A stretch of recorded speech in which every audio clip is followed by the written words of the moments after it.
aussi ndenge ba prometaki bino na ba kontamboka ke corps ya maman na biso tchala mwana eko bimalelo. Alors toza bongo précisément na morgue à cinquantenaire bipai wapi toye ko binisa corps ya maman tchala mwana na Malili pona komema yango bisika o esengeli na ye po kende kopema na kimia.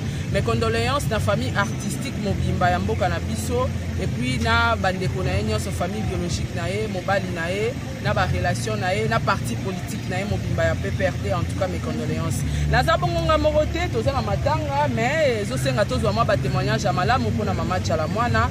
Naza bongo na drumer na ye na kombo ya Omba, ancien drumer na ye o ba travailler na ye pendant 14 ans. Alors to meka koyeba moi témoignage ya mama tchala mwana banda vivre na bango ndeni na banda travailler na bango ndeni po toyebi de fois pe ba président to ba présidente ba kana moi ba problème entre bango na ba travailleur na bango. Bonjour papa Ouma. Bonjour. Bonne santé. Ouais, santé dans le monde. Physiquement ça va mais moralement nous sommes abattus voilà. Sango ya mama tchala mwana liwa na ye ezwaki o apike sala ki. En tout cas sango ya mama ezwinga na ndako nanga précisément na Mbalzango car nous présentons j'ai fait l'ancien batteur na linga de Babadoumé voilà na comment ça na pas ya l'état on n'est pas cité le nom de ce moment l'état atina na Mbalzango na kita na travail donc cette matin en bête il y a un de mes collègues de service qui a béninga mon chien na moni va publier on a réseaux sociaux de maman tchala mwana. En fait, il y a des gens qui certainement l'information correcte.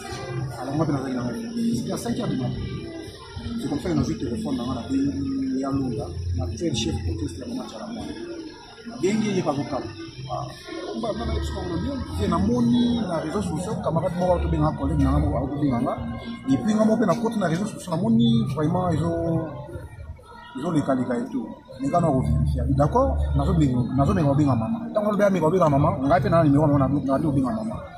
Alors, on a benga maman tchala mwana, soko bengi une fois, deux fois. Il y a deuxième fois déjà fois yamba. Soko yambi ote, certainement c'est la cause en a réunion. Pour y aller à la nina. À boire qui sera appel des pieds moi un téléphone.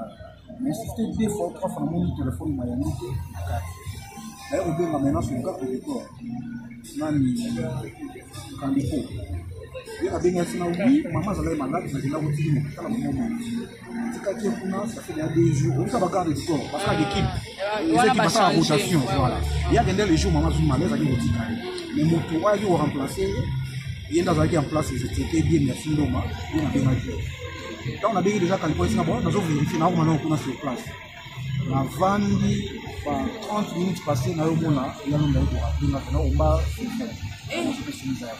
donc j'étais vraiment abattu na tikali na mbetu imagine la 5 heures na tikali na mbetu la 6 na bandi ko mili langa mo ko na womo na mo mbali ma miso itanga 5 ngongo bima na félicité il y avait maintenant des bateau ba yebike ponga na womo na salle 14 ans comme ça tu ba manger tout donc vraiment donc travailler na ye penza na travailler donc quand ta carrière na ye hein. Ah ouais, parce que j'ai fait 14 ans lorsque j'étais venu à Zaï doublé puis collègue de nae on vit comportement ya bien tout ba yo le na au talama kalina maman titi on ngana mo le kapoli biso ça lorsque j'étais embauché dans ma salle ya l'État dans qui province de Kabouani donc très bien puis voilà.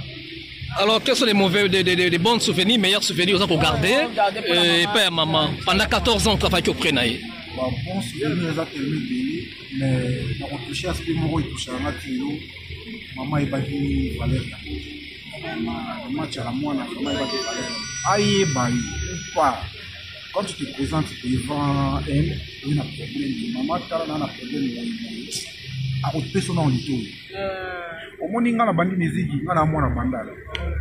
Ça, c'est ma sœur, il y a un quartier, tu es très bien. Il y a un bandala, tu évolues. Tu as beaucoup de peine. La bandit musique, il y a un bandala, dès que tu as surtout la génération, tout le monde pour ne pas citer le nom. Bref. Mais lorsque je suis arrivé chez Maman Tchala Mwana, considération qu'on a mon pas naïf par rapport à groupe nous autres, mais là, vous souvenez. Non. Parce que dans d'autres groupes, c'est comment? Les leaders, ils sont dans le numéro naïf. Je ne sais pas si vous voyez bien. Un simple émission, vous avez un numéro. Peut-être qu'il faut un chef, deux un numéro à mais chez maman, tu as un chef. Simple bataire. Mais j'avais son numéro de téléphone. Et puis, son a bengue, à son yambawe yemoko. Et puis, il y a un niveau de politesse. Maman, respect. Denga kombo nanga omba boy. Maman, son bengue na téléphone. Jamais omba. Allô, omba jamais. Allô, papa, omba. Ah oui, elle commence toujours comme ça. On a retourné à ministère pour y aller à mon son numéro. Bien sûr, moi, je vais peut-être pas danser chez la ou bien méger, bon. Méger, chez la. Nani, Karine. Quand tu as mon mobile, tu as la moine, tu as d'ailleurs un âge à moi, il n'y a pas de normalement. Vie âge dans l'âge. Mais à mon mobile, tout papa. Allô, papa Kingani. Donc, cette considération-là. Et puis, maman, elle était du genre, il y a que. Quand tu es au Sarabis ou à Missé, moi, pour les mesures, au Benguier. Donc, c'est-à-dire, il faut monter ma malade, donc c'est-à-dire, soit qu'on a la capacité de servir à 100% de la demande, mais elle ferait de son mieux pour qu'il y ait satisfaire les fils à 50%. Et puis, lorsqu'elle te promet que non, papa n'a pas rappelé, à tel des semaines, à vous rappeler au caca. Les lois, vous allez conscient, vous allez satisfait par rapport à l'obsèque qui est cas. Est-ce que va rendre hommage à mériter ou bien ils allaient s'engager et par rapport à Moussala ou Maman, na salle na musique ya mboka oyo ndinga teki culture na biso pour lelo kaka génération lelo soko soni ba série 80 ba 90 au moins ya tellement na salle Moussala makasi na mboka oyo culture lu batomboli yango c'est le plan international ça les vraiment Moussala mais dommage que moi regret ya mokeze pa nanga ndenge penza hommage ndema ngambo sala mesala mi penza bongo te parce que j'ai remarqué c'est beaucoup plus sa famille politique. Des bazars, des familles musicales. Oui, Azamutu. L'artiste est un autre monde, na autant combo ya mutu. D'une manière ou d'une autre, mutu a passion politique. C'est ça. Allez, c'est kana bikela.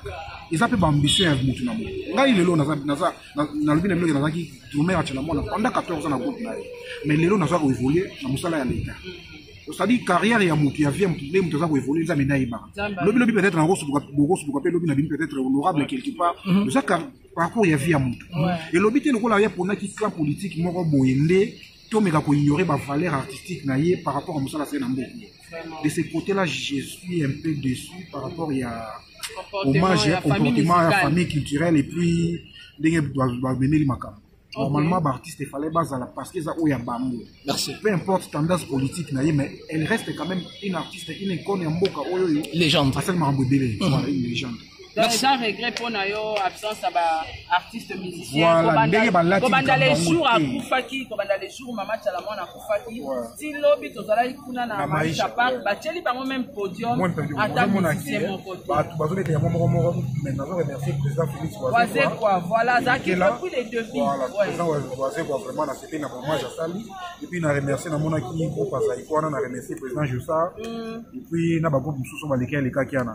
Mais Angouma, peut-être, nous avons artiste akende bamisa bakota babiso yo nga tango papa yamba kufi naza na groupe match la to la libana na nani na parler du peuple là to beta musique ti so ba désert tozala wana est-ce que na tonyo sto salina Mama Chalamwana est-ce que ozako yo kata moi soupçon moko te que Mama Chalamwana za na antécédent na ba collègue na ye à travail ah non de ce côté là non ah non Mamou national donc combat na zo mériter au côté de beaucoup tuna ba artiste tout mikolo même la génération ya bana wana mona anecdote moko na wo révéler wa na mona sele yo tango alongwe maison mère ikambo passeport tango il était venu auprès ya maman ah bon ouais aya ko luka solution parce que maman ndenga zalaki wana en tout cas na hebiti le boss la soni ko banda ba vie rambo ba vie nsoni ba jibe tout le monde ba respecter kaye parce que zalaki no confiture donc ça même à terre était tango alongwe maison mère na mona aya na ndako mo cha Ida Maïcha Park. Maïcha Park.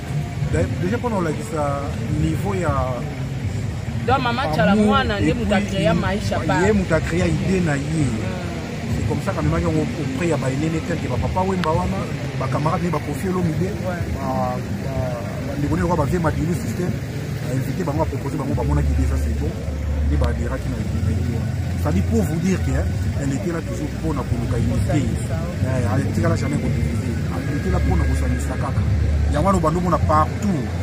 soki eyindeli miseka bwa oyamba moto mamu national dans des tours que mamu national eda pe ba musicien ebele na ba carrière na bango eza vrai ben oui odika monde niveau soka sa kuna niveau moko akuninga te ko bisina so ko mwa ngata limake de ko wana benanga tapesa ngata moko mais ba ko bideli o ezaki bazo ba marché de na ce moment ya la mwana de ba ko bideli na ke ne bande bazo tata banana na ba fi force ke ya ka wana mama ba ko ninga ko fumula ko fenti ezali ka ba bomba te à l'époque ya monsieur le père odi niveau ni mama za na mo sa na galère na mo à cette époque là quand bien même artiste musicien mais à la député national la mboko et ma collègue les musiciens au bazin na mo difficulté na moment là il y a tout le temps auprès d'elle pour nous avoir une solution.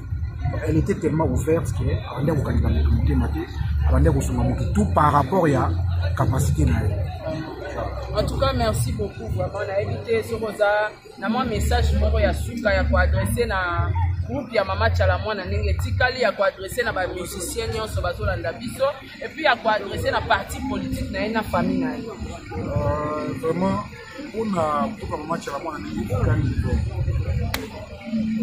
et na musique on ya la so moto atranquille que ni tikala c'est vraiment très compliqué mais na oui ça va de tikali on a la chef d'orchestre Yalunda ba Chabert sa petite nièce la Sarah quand bien même kaza évoluer déjà solo mais aka mwana oyo ayebi so to recruter to moninga ye to bandi ko apprendre ye titi mais radio tcha pression titi lelo akombi wa komi donc na kosenga bango bazala toujours na moi liboki pas pérenniser œuvre ya maman ba maman ça un répertoire moko très large donc ba tout moko ba ko travailler ka répertoire wana ba fandi sikuna ba esprit sika moko ba bando continuer ko lela yango et là, on a une fois que Guinée qu'on a pris pas au bien c'était en 2013 comme ça, à l'époque, 2012 ou 2013. Mais j'ai la Guinée. Maman, contrat, elle était trop occupée dans ma politique parce qu'il avait moi nous préparer à postuler. C'était comme ça que maman s'est dit, mais j'ai qu'il est dans le groupe, qu'il est Guinée quoi, tout a Méji 30. Au Makuna. Wana meje na Kishasa plein succès ba duku ba deux saisons ils ont beta ba kanzi ils ont beta so beti ba telemi mama to koma na Guinée kwa to botu bandi ba deux saisons ba tra biso ba ba bouger ka mukini timidement duku ba mukini deux saisons mukini ye moko baluka tali omba ya sélection mutuashi bon elle avait bon meje m'a bossé elle a répertoire moko mettre ça tanga pendant travail on attend la sélection mutuashi na pesika de compte bandika mutuashi faut prendre du finani pour vous dire qu'il y a un répertoire très riche. Il y a des gens qui ont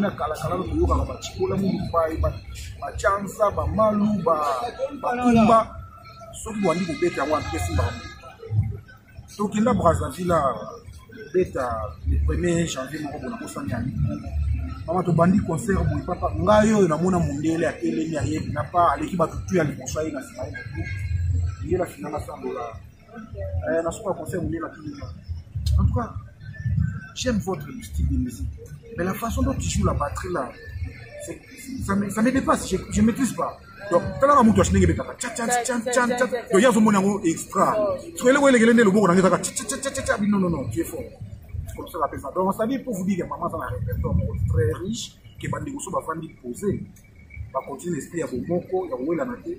Va courir au Bandaga pour se retrouver dans ma ancienne chanson à maman et vous ça va. En tout cas, merci beaucoup. Regret pour l'absence à Tchala, il y a non, en tout cas, pour la mége, nous avons réglé mon côté. Ouais, ça, ça, il y a mon gars à compatir na biso, famille musicale, et puis na famille biologique de maman. À ça, musique, on a ma camarade ça là. Naïe parce que nous avons la Congo centrale en Bagan, à 2 heures du temps, nous avons là. Il y a dans l'Europe, on a ma camarade. Mais l'essentiel pour Stadi, et je crois bien que papa Clé. En tout cas, merci beaucoup, Papa Omba. Merci beaucoup. Merci beaucoup.